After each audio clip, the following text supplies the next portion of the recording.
It's a wild ride, this passage of fate. Or is it?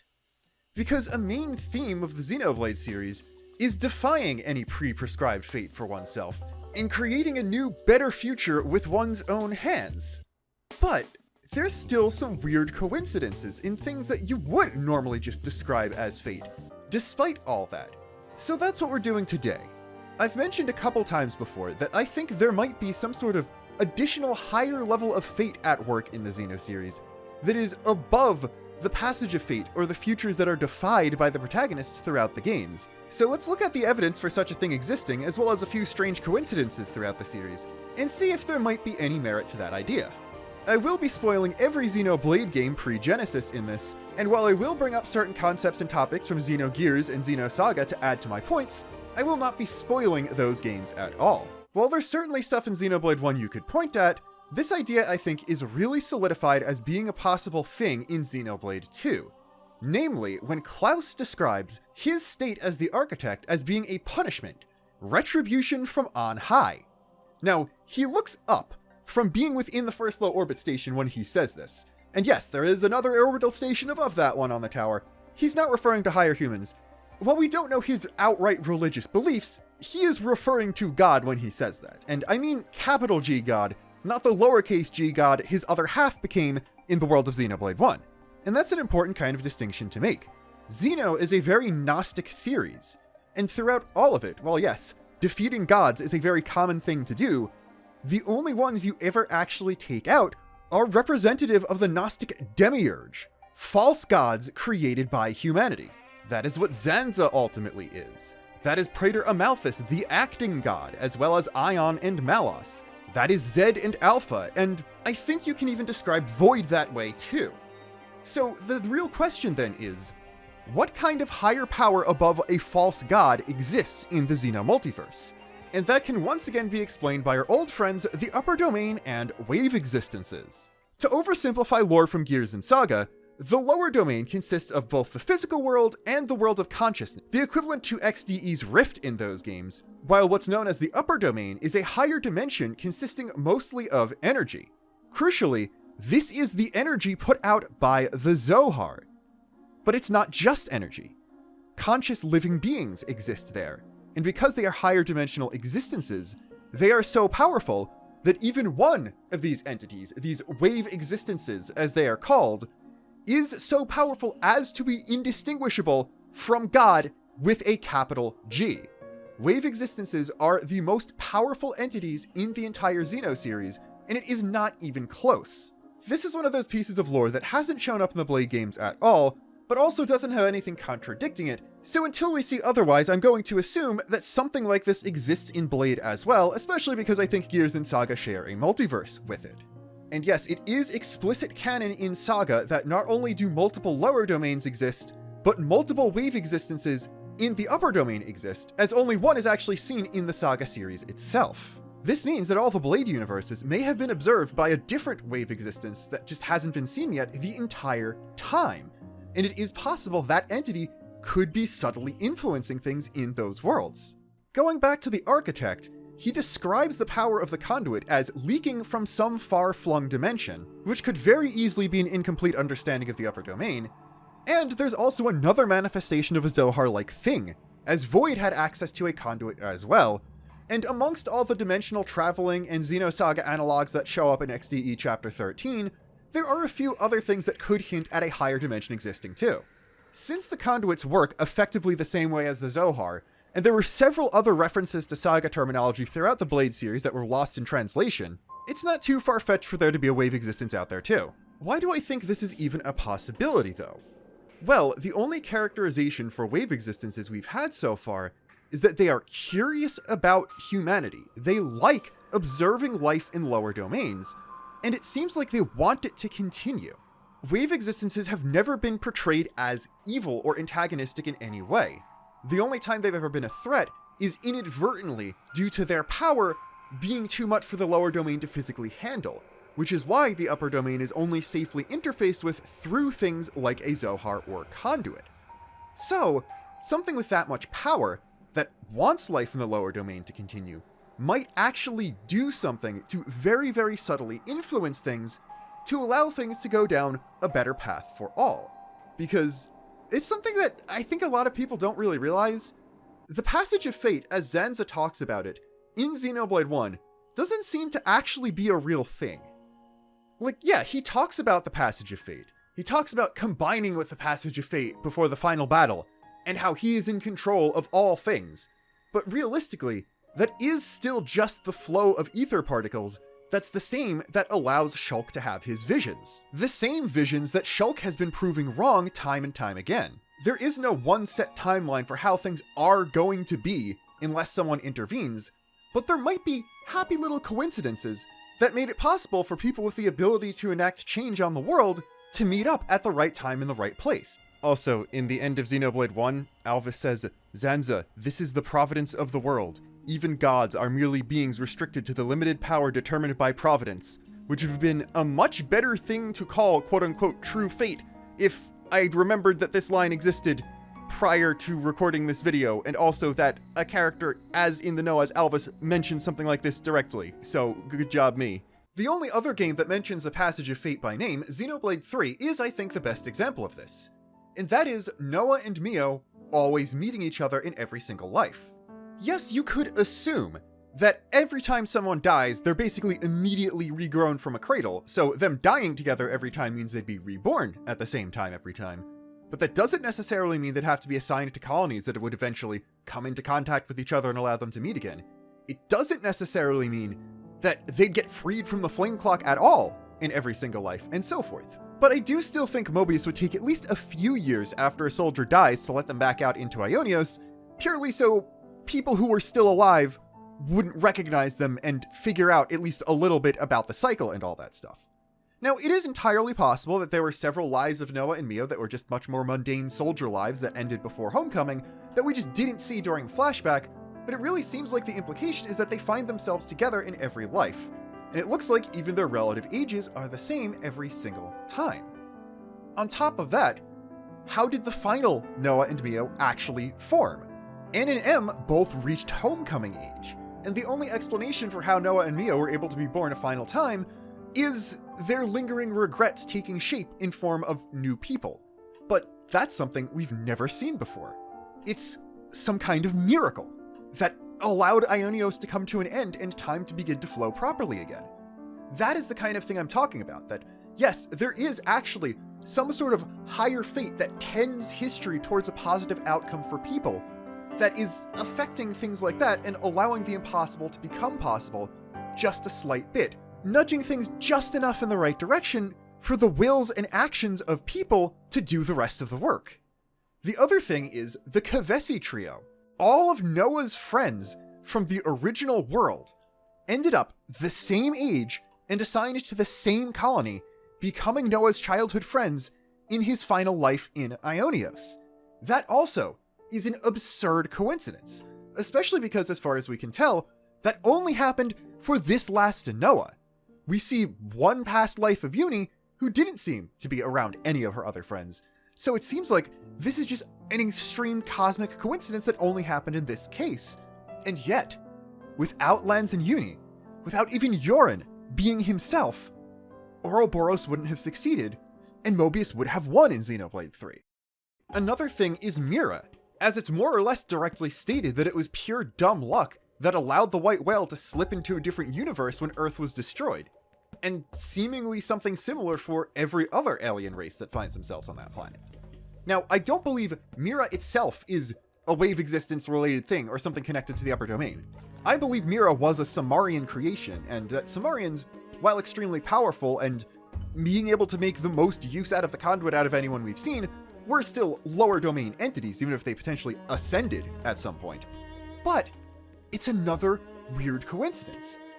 It seems like fate that everyone who needed to be on Mira made it to Mira, and then everyone who was on Mira was able to make it out, and make it out right next to a new planet that might have people from other Xeno games on it, which would be able to help them out, and bring everyone together to stop the potentially still remaining threats of the ghosts, of Gnosis if Saga's in there, and of the Samarians who might be evil. I'd argue there could have even been some kind of fate at work with allowing Al to get to Mira in the first place, or finding Lao on the beach of nothingness along the way. Like, how did he even learn to surf the waves of consciousness and navigate through the rift? I'm not sure. He almost died taking in all the information in the first place, so him even surviving that and semi-merging with the Ares could have been a work of fate. Then of course in Xenoblade 2, we have Malos awakening enough, finding Jin, and being prepared to go down and try and find Pyra at the right time for Rex to be there, and be the one to become the driver of the Aegis. Malos posits that if Rex was his driver, things would be very different, but I think if Pyra and Mithra had a different driver, things would also be very different, and probably very worse for everyone involved. And then, like with many things in Xenoblade 2, we can backport this to get a better understanding of Xenoblade 1. Granted, there aren't a lot of things that are big coincidences in 1 in that way, other than these specific party members being born at the same time. Like, Shulk happening to look a lot like Klaus is a weird coincidence, but I'm pretty sure Zenza chose him to inhabit because he was a child and probably easier to get into the mind of, and because he did look like a younger Klaus. Like, if Shulk didn't look like Klaus, Zenza would have still chosen one person on the Minato expedition to possess, and killed all the other ones.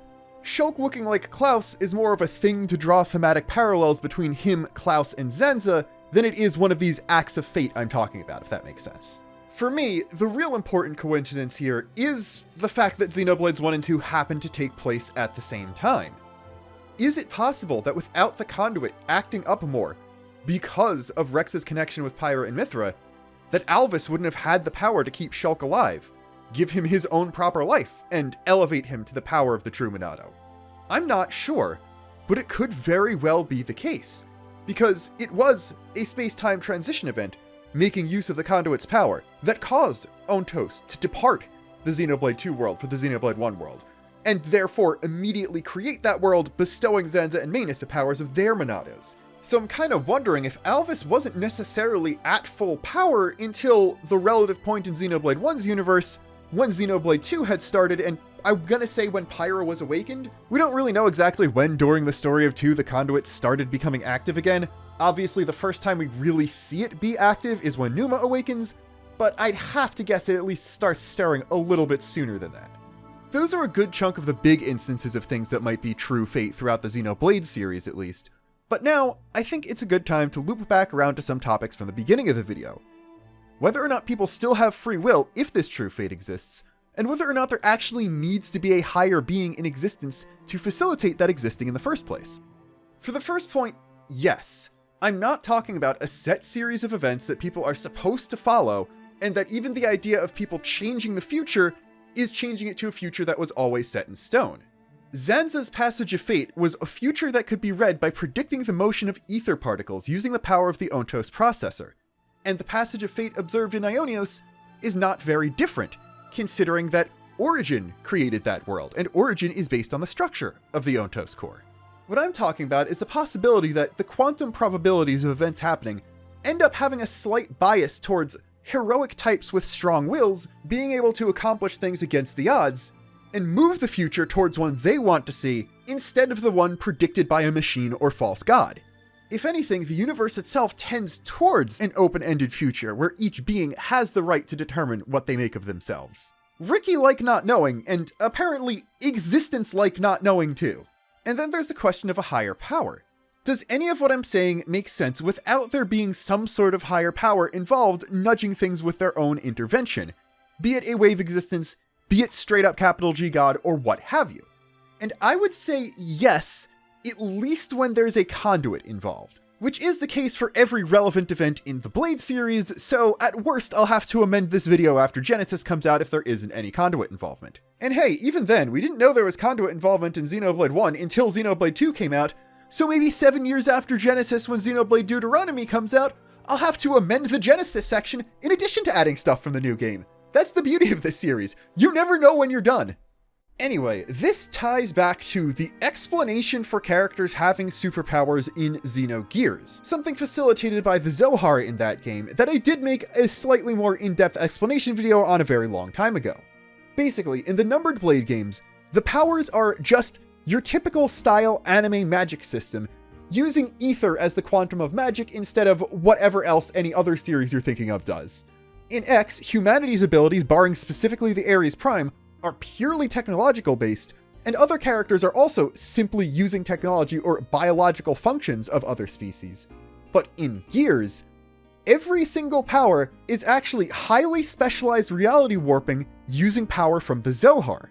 This is going to start sounding familiar now. The Zohar is capable of reading the desires of people. And because it is this immensely powerful object connected to quantum physics, it's capable of calculating a vast amount of potential outcomes from various circumstances changing or people making choices, and then exerting its influence over reality to select the specific probability that brings someone closer to their desire. However, instead of everyone in the world just being lucky, the realities it selects tend to cater to stronger-willed people, be they good or evil, and it manifests by giving people powers that allow them to better achieve their desires themselves. It's like if you got into a fight with a stronger and more skilled person, but you still have some innate potential, strong will, and maybe have been doing martial arts training, and desire an outcome where you win anyway. But instead of doing something like making your opponent trip, you spontaneously develop the ability to shoot a Kamehameha and just win the fight that way. This is described as humans with a particularly strong connection to the Zohar, borrowing some of its ability to warp reality and calculate potential futures. And the Zohar itself is described as not having a will of its own. It simply confers small shreds of its power to those with a strong connection. Also, the blanket term for all powers in the Gears universe is ethers, so there's that too. And although upper domain power and a wave existence are involved in the Gears Zohar, it is not the will of such an entity causing any of these ether abilities to develop in people. Given all of the narrative and character parallels, and all of the similar terminology, events, entities, and items that exist between Gears, Saga, and Blade, I don't think it's unreasonable to say that the conduit used in Klaus's experiment, the conduit used by Void's experiments, a fraction of the power of which exists within the cores of the Ares Prime, and anything that could be considered related to, powered by, or an emulation of either of those conduits, like possibly even a regular mass-produced Ares unit, Origin Metal, especially that contains a soul, and most crucially, the Trinity processor cores, of course, would have a similar kind of power. However, because superpowers in a regular anime magic sense exist in the numbered Blade games, instead of that power of desire manifesting in people getting powers, it actually does manifest in slight twists of luck that allow the impossible to become a little bit more possible, and things to tend a little bit towards a brighter future to all. An unseen hand with a bias towards the good guys could exist, but there also doesn't need to be one for any of this to happen. Perhaps this doesn't make it fate in any way, but I can't really think of a better way to describe it than a higher version of fate than the fate actually talked about in the Xenoblade series when it comes to making a future. If the stuff in Gears is unbiased when it comes to morality, why am I talking about this true fate having a good guy bias if there isn't someone with a good guy bias involved? Well, I think that more tends towards the strong will thing. Because in the Blade series, I think more than Gears and Saga, many of the antagonists lack the same kind of willpower as the protagonists. In Xenoblade 1, you could certainly argue that, Momkar and Egil definitely had strong wills, and Egil certainly had the power to just be a straight-up anti-hero had he survived, so maybe the future was being looked at in that sense too. But Dixon? He had no strong convictions, all he wanted was the power of a god. Zanza? He wanted to stay in power and was very desperate when it came to that, but he was too much a slave to his perceived passage of fate that he couldn't even consider the possibility of something outside it existing. So of course, he wouldn't be able to tap into the ability to do exactly that. Also, Zanza was in power as God of Bionis for 12,000 years as the lowest possible lowball. Also, he's only in the story for a small fraction of it, so maybe fate did intervene on his behalf several times too, and they just happened off-screen. Similarly is the case for Amalthus in Xenoblade 2, who was just basically in control of all rest for half a millennium, and possibly even his coming into power after the Aegis War and successfully executing his coup was an act of fate, and it would have been an extremely unlikely occurrence had his strong will not intervened. Also, he does come close to accomplishing his goals despite two factions being out to get him, so that could be something too. The members of Torna, on the other hand, basically have their entire positions and worldview dismantled by every interaction with the heroes, so any willpower buff would get slowly eroded as the plot progresses. Jin, in his final fight, is pretty reluctant, all things considered. And Malos, the final boss fight of the game, is basically just Malos asking to be mercy killed. Infinity Blade may be as much a manifestation of Malos's will to be defeated as Rex and Numa's to take him down. In X, the Ganglion are effectively just kinda slightly dumb, not particularly interesting crime boss villains who do have a zealous religious devotion to their Great One, but also, they passed the luck check to get to Mira, same as humanity and every other race that ended up there. So, I'm not gonna say they don't have some sort of true fate bonus as well. Then Void just kind of has Conduit adjacent abilities that require the Conduit adjacent Ares Prime to take down, so he's kind of a separate thing in this equation entirely. And then there's Xenoblade 3. Mobius is the manifestation of the strong will of humans in Origin. How come they don't seem to benefit from any true fate or something like that? Well, Mobius is the will, the desire for things to not change. It is fear of an unknown future. So while that can be considered a strong will, first off, it is the strong will of large chunks of humans stored in Origin in concert, not the will of any individual person. And X, Y, and Z, while being the most powerful Mobius, are not living things in their own right. And then also, why would the power to influence the future, to change in the way you desire, ever benefit the people who want to keep things in stasis forever? Mobius are the exact opposite of this kind of twist of fate I'm talking about, so of course, they've probably never benefited from it and get completely bodied the instant two people who seem to only exist due to a twist of fate go up against them. Also, Mobius wants time to remain stopped, so they wouldn't even want a power that is based around making things change for the future, even if it could benefit them, I think. So there's that too. But yeah, another explanation for this is that stuff like the conduit that can warp reality exists. Multiple layers of reality in higher dimensions and stuff exist. And time also exists. So independent of certain concepts like the idea that society tends to favor becoming more progressive on average overall, there's also the fact that just kind of baked into the way reality works, reality has a bias towards the future because that is the direction time goes, and there's no known way in physics to go in the other direction. Like, nowhere in Xeno does true time travel exist either.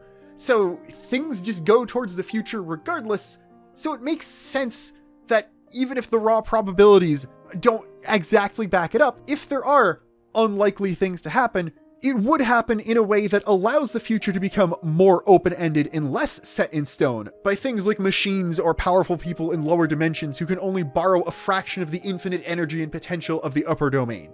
Stuff like that. Seemingly impossible things like star-crossed lovers meeting each other in every life. Someone who is never supposed to exist in the first place, still being a person who is capable of changing things for the better. Or even simply the right person being in the right place at the right time, do happen, and it might be because of some mystical unseen force that could be considered fate, without there necessarily needing to be a higher power, though if there is one, it probably did sentence Klaus to his life as the architect. Or without infringing on the free will of people, or making a future set in stone. I know fate is a dirty word in Xenoblade, almost exclusively used by villains, and is a concept that is explicitly refuted by heroes, but in this case, I think you could argue it exists. Or perhaps, in the simplest of terms, fate as a positive force that makes things just a little bit more likely to turn out alright, does exist, but destiny does not. Everyone is free to seek their own future in the way they see fit, and if they're lucky and possess a strong enough will, then maybe they'll just get a little boost in luck, or circumstances, or the people they find themselves around, from some unknown force leaking from a far-flung dimension. But that's just my opinion. And until next time, this is Luxon, signing off.